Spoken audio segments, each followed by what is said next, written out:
and welcome to New Jersey Politics with Laura Jones. I am Laura Jones, and we are so glad to have you here.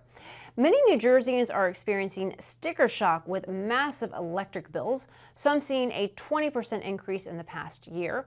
Assemblywoman Andrea Katz is among a group of lawmakers in Trenton asking the Board of Public Utilities for answers, and she's standing by. First, though, the 23rd anniversary of the September 11th attacks has just passed. And as we remember those lost on that day, the men and women who rushed in to help are still facing health problems. Legislation in New Jersey that was passed to help these first responders suffering from 9/11 health problems, that's expired and it's not been renewed. Joining me now to talk about this is retired New Jersey undercover police officer Val Velazquez-Stetz and retired FDNY Deputy Chief Richard Alice. Thank you both so much for taking the time to talk to us. We really appreciate it, and thank you so much for your service as well. Well, thank you for having us. We appreciate it. First, as we're here at the 23rd anniversary of 9/11, Richard, I'll go to you first. Do you care to tell us a little bit about your experience from that day? Well, my day began after completing a 24-hour shift. At the time, I retired as a deputy chief, but at the time I was a battalion chief. So I was in my office in Canarsie, Brooklyn, in Battalion 5-8. And the night before had been a very busy night. And so I was catching up on paperwork. I wasn't in a rush to get home. My wife was working, kids in school, that sort of thing. And I'm a news junkie, so the events of the day were unfolding. Originally it was thought of to be a small commuter plane into one of the towers, which is not something that had never happened before. So just as I'm listening, I was just kind of running through my head, what would I do as one of the first chiefs on the scene, and kind of just running it through my head. But, as the events continued on and news came out, we realized exactly the extent of it and what had happened. The New York City Fire Department instituted a total recall.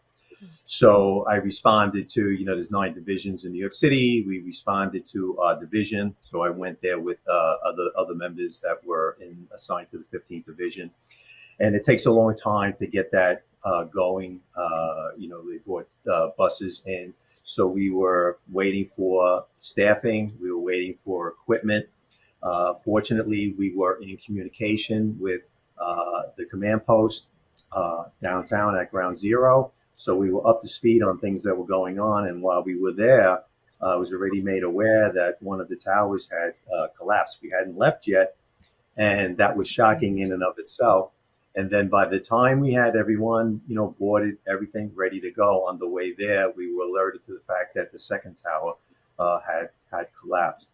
So my group, we arrived on scene 20 minutes after the second collapse. Yeah. I'm glad that I was at least mentally prepared for this, but, even knowing that and arriving on scene at this devastation is just really hard. Your mind can't catch up to what your eyes are seeing. And my first thoughts were basically that I was going to be involved in the largest search and rescue operation in our nation's history.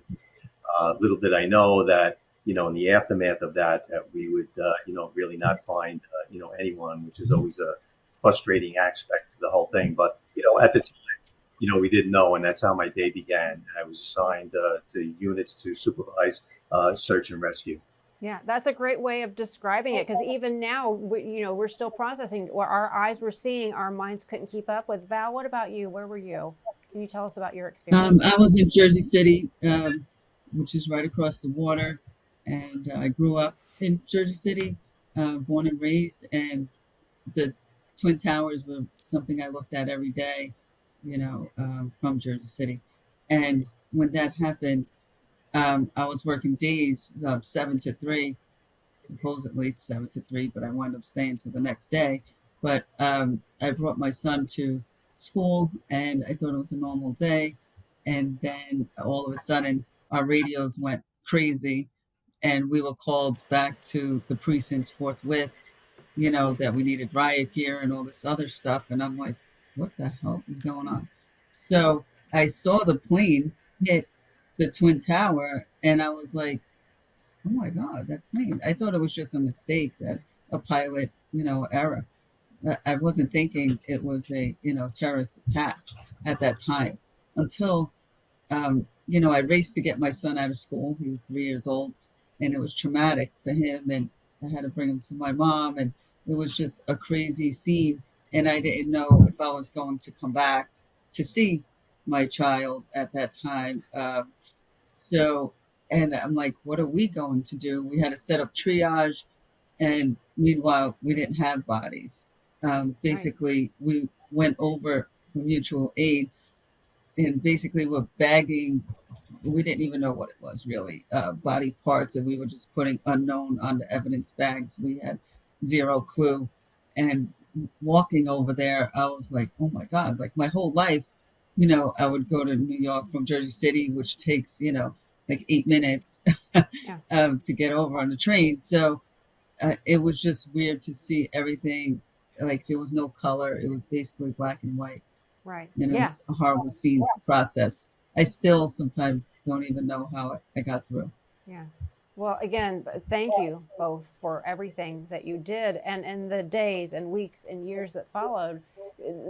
Heroes. You all were heroes. The people rushing in, not knowing what you were going into, and as a result, we've seen so many people who worked there are having health issues. So everybody said, well, we're never going to forget not only those who died, but those who rushed to the scenes. So we have the Ritchie Act. And can you all talk a little bit about, Richard, maybe you first, talk about why it was created and how it has benefited, or perhaps not even benefited, those first responders, those who were involved in the 9/11 rescue and recovery efforts? Well, the Ritchie Act is mirrored after a law that passed in New York State back in 2005. And as I was saying, earlier, that in 2005, we were really kind of just beginning the fight and the talk about getting 9/11 health and compensation passed at the federal level in Washington, D.C. But in the meantime, we realized that we had first responders, police officers, and firefighters that were coming down with cancers. The medical experts had told us we might see cancers in 10 or 20 years time down the road. And within a couple of years, that's what we were seeing. So the concern was for members that were on active duty and were exposed to the toxins. And now, after being physically taxed and their health ruined, were retiring in droves in 2003, 2004, 2005. So New York State passed this law to cover these individuals should they come down with the disabling lung disease or a cancer. And fortunately for us that we did, because we didn't get the 9/11 health and compensation passed until 2010. And that wasn't even, permanent at that time. So since that time, because of the benefits, which, puts a member on disability, but also the death benefits that covered the family that has lost their breadwinner. So the pension dies when the member dies. In the New York City Fire Department alone, we've lost 370 members of service. There's 370 families that have received the death benefit as a result of this. Okay, which is significantly important. And it's unfortunate. I know this is a great cause of frustration for Val in that New Jersey took so long. And then originally when they established the law, it wasn't even made, permanent. The New York State law is, and I'll let, Val speak to the nuances with New Jersey. Right. So, Val, as I understand it, enacted in 2019 and then 2021, done. Nobody can apply. Tell us what's going on in New Jersey. It's the craziest thing what's going on in New Jersey. All the politicians come out on 9/11, rah, rah, we won't forget you, and, for photo ops, but they forget us the next day. So thank God, for an Assemblywoman that I met. She's an attorney. Her name is Jessica Ramirez. I spoke to her about it before she became an Assemblywoman and said, listen, could you please, get this extended?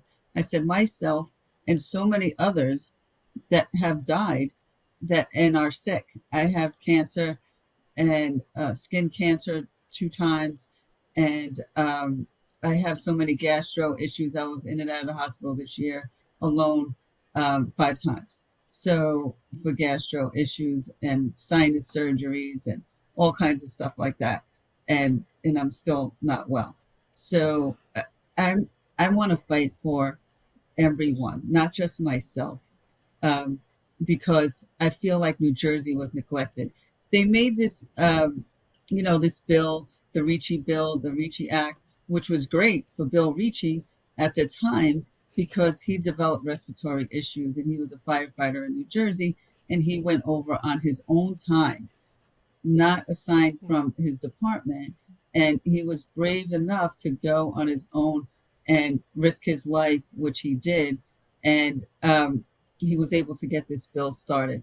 So they said it's for 2 years only. So the fact that there's any expiration date it's mind-boggling to me. And I know we're barely scratching the surface, but can you talk about what can be done, what efforts are being done to try and fix this so those who are impacted and continue to be impacted can get the support that they need? Because everybody said, we're never going to forget. And Val, it sounds like you feel like you're forgotten. What can you tell me that's being done and what you'd like to have done? And I have to say, Jessica, as a new Assemblywoman, it was amazing that she stepped up and took that chance.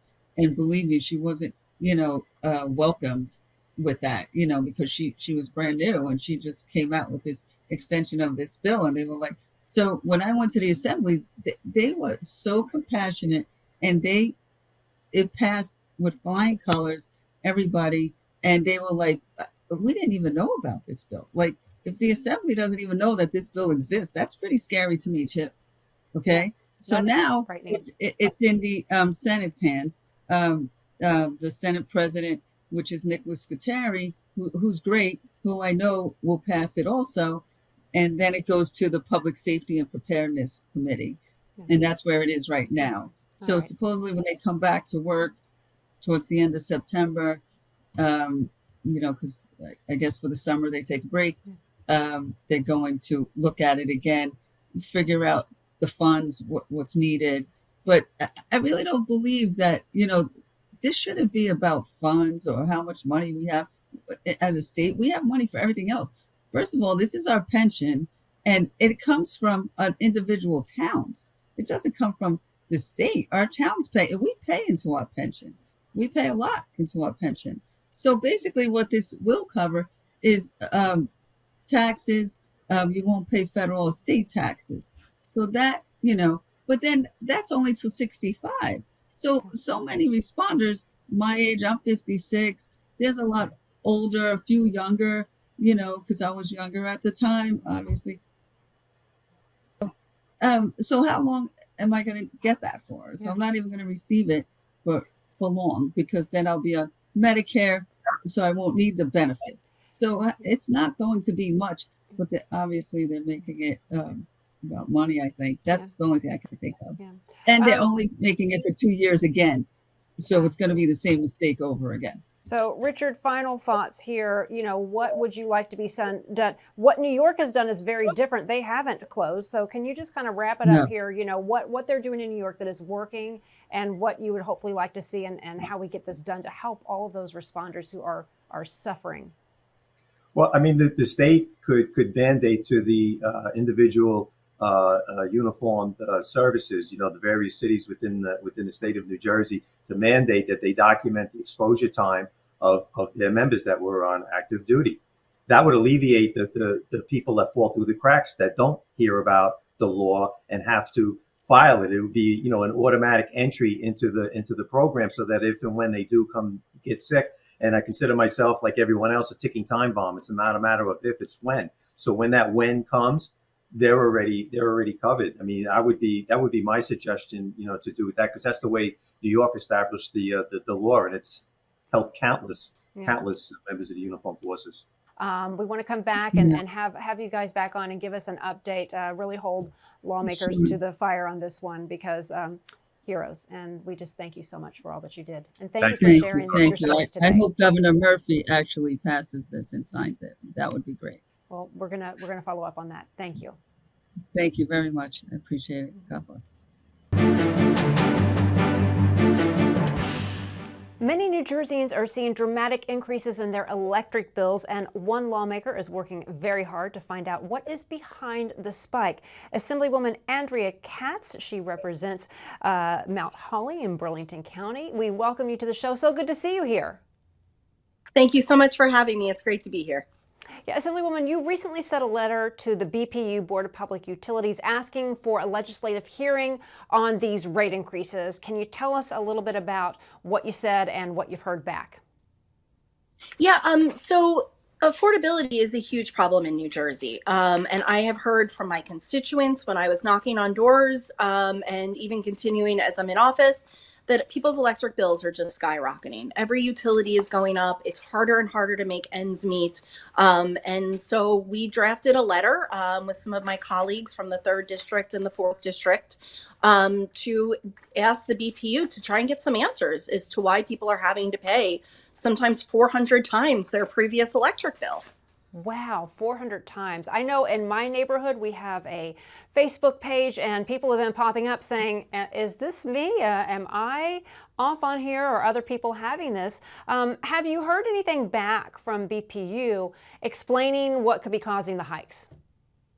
We have not yet, but we are looking forward to having that hearing to happen in the Assembly so that we can start to get those answers. Yeah. And that should be happening.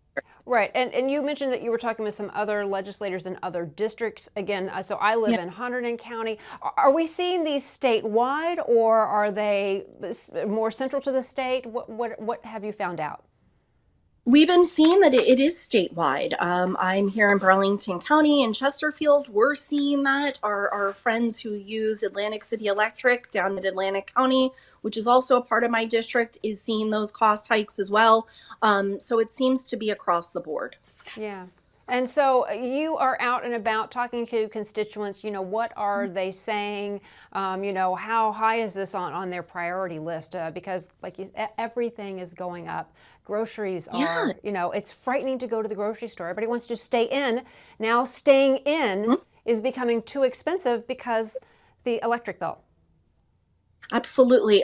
So during the campaign, my running mate and I knocked 11,930 doors combined, not that we were keeping track.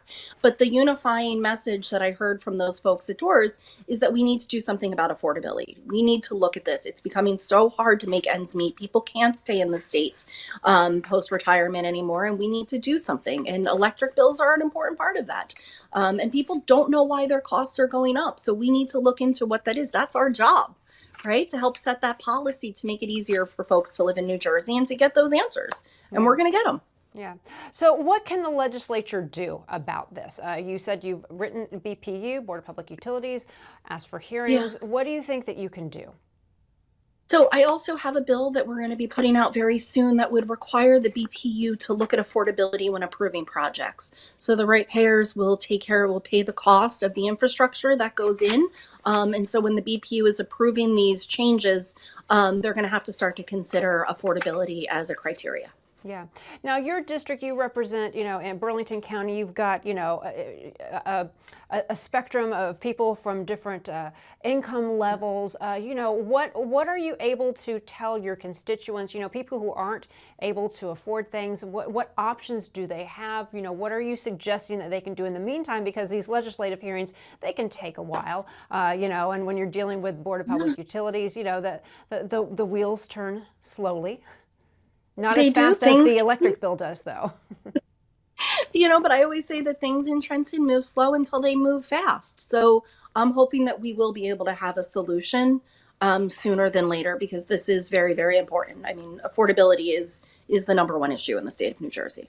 Well, and this is your first year in the legislature. Can you tell me a little bit about, why it is that, were issues like this what prompted you to run? Just, for some of our viewers who may not know you, can you talk a little bit about why you decided to go to Trenton and represent your district? So I have been a stay-at-home mom since my oldest, who is now a senior in high school, was born. So that was my day job. I got involved in local politics because there weren't contested elections. So I decided to build a little party within my town. And one thing has led to another. And I'm just not the type of person who likes to sit back and try and just wait for a solution to come. When I see a problem, I want to get right in there and fix it. And so when the opportunity to run for the legislature came up, I thought of a whole lot of reasons why I should not do it. But then I realized that those reasons are the reasons I should do it, that I'm bringing a completely different perspective to Trenton, being a stay-at-home mom as my day job. That's not normal. So bringing that whole new perspective, and it has been absolutely amazing. This is the dream job that I never thought I would ever be able to do, and I get to do it, and I love it so much.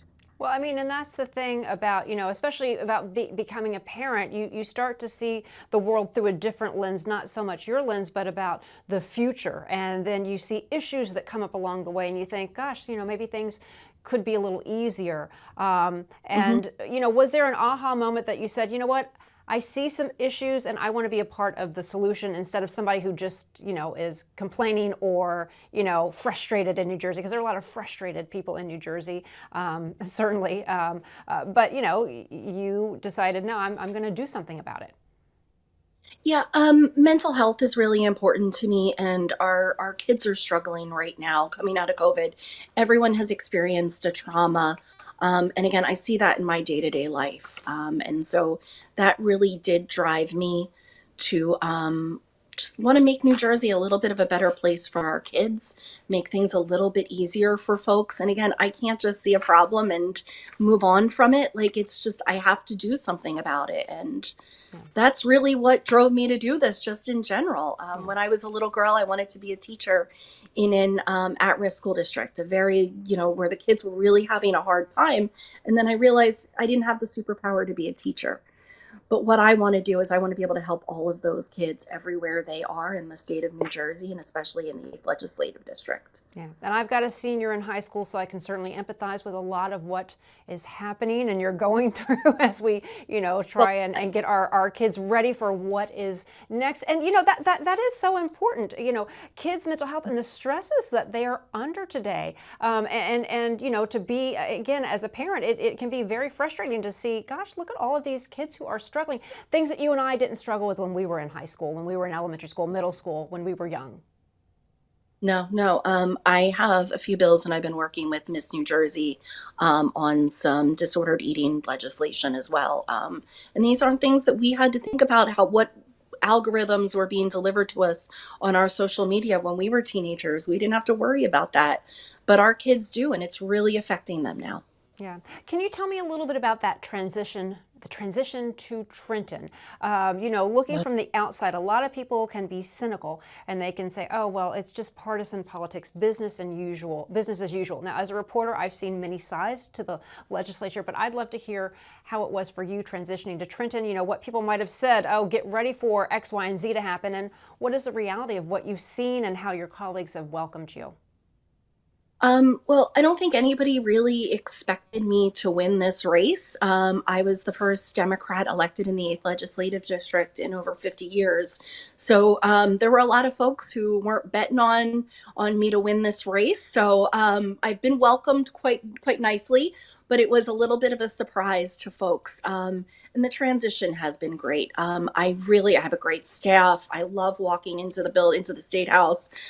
Just like you, we can do so many great things in that State House, and it still has not lost that just emotion when I walk in the building, that feeling, that weight, that responsibility that I have when I walk into that building, just to make New Jersey a little bit of a better place. Yeah. Oh, definitely. I again, as a reporter, I don't think I've become cynical to it for as many years as I've been covering it. It really is amazing to watch what they do in Trenton. And you and I were talking off camera before we came on about, how things, even though they move slowly in Trenton, there is a lot of movement, especially when you can compare it to Washington, D.C. There is a lot that lawmakers can do that affects and changes quality of life issues on a day-to-day basis. And the access that people have to lawmakers who are out and about in their community all the time, like yourself.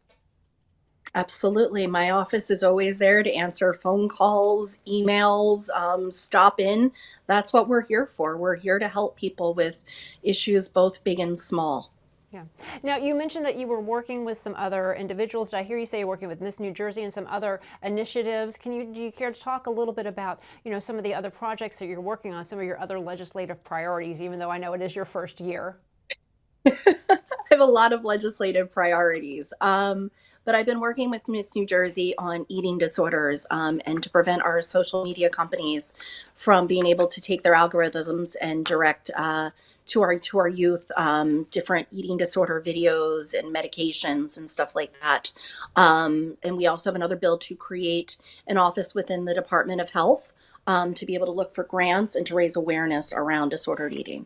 And one of the things I noticed when the legislature was being sworn in back in January is there are some other young mothers there. I remember seeing somebody balancing like her 2- and 4-year-old and a newborn.